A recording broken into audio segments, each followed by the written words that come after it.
Hi class, I can't believe it is already week 8. I feel like this quarter is flying by so fast. And we are now jumping into our persuasive speeches. This week we had a lot of really important material as we move into our persuasive speeches. Material that, if not understood, could really be detrimental to our final project.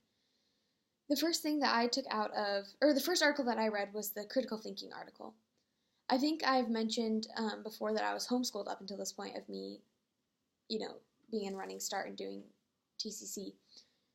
And one of the big reasons my parents homeschooled us was not, to shelter us and make us like the stereotypical homeschool kids, but instead to really encourage us on our journey of becoming critical thinkers. That was a big requirement in my household, is that we had to know how to think.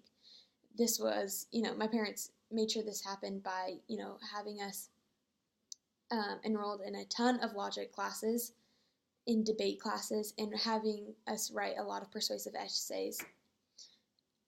These essays were normally on pretty controversial topics, and having to sometimes even play devil's advocate, where you look at the set that you might not agree with, but still having to find all the different facts and really think through it.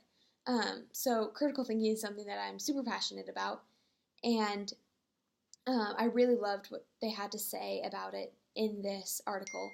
I love that they started with defining it.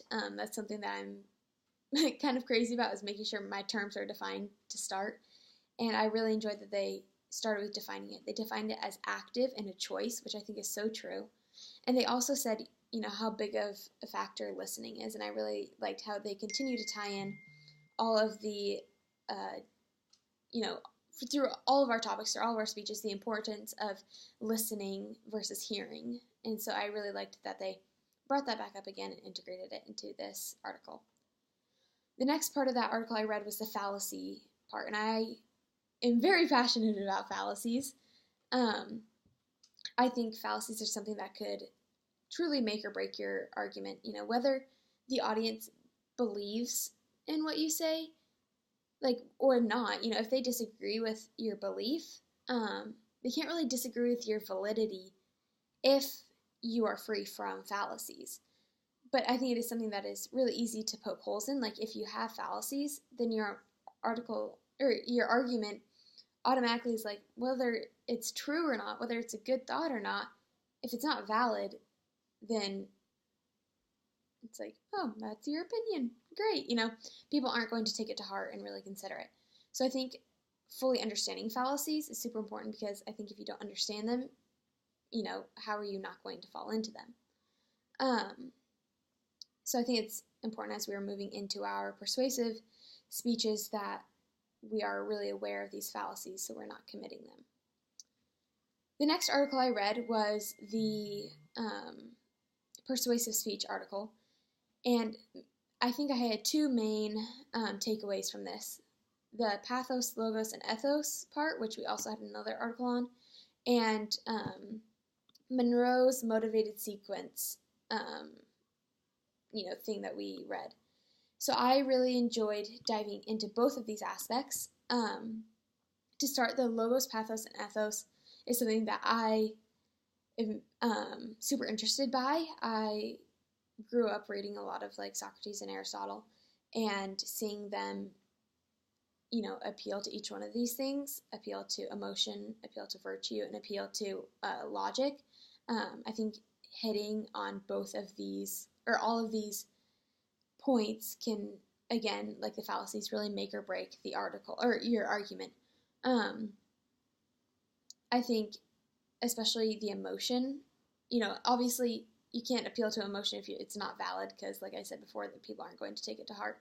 But I think it can also go the other way. They're like, oh, it's valid, but if they don't care about it, if the audience doesn't care about it, then what was the point of making it?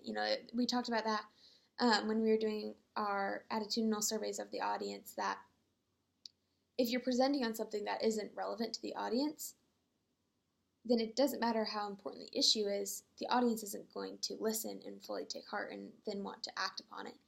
So I think if we're appealing to the virtue, to logic, to the emotion, then I think it is, one, going to persuade the audience to care about it, and then to care about it in the way that we think it should be dealt with.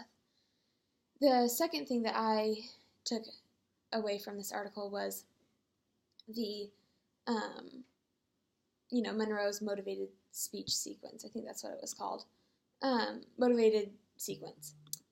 And I think this was a really good example of how speeches, should go or have an option to go, when it said, you have the attention step, the need step, the satisfaction step, the visualization step, and the action appeal step.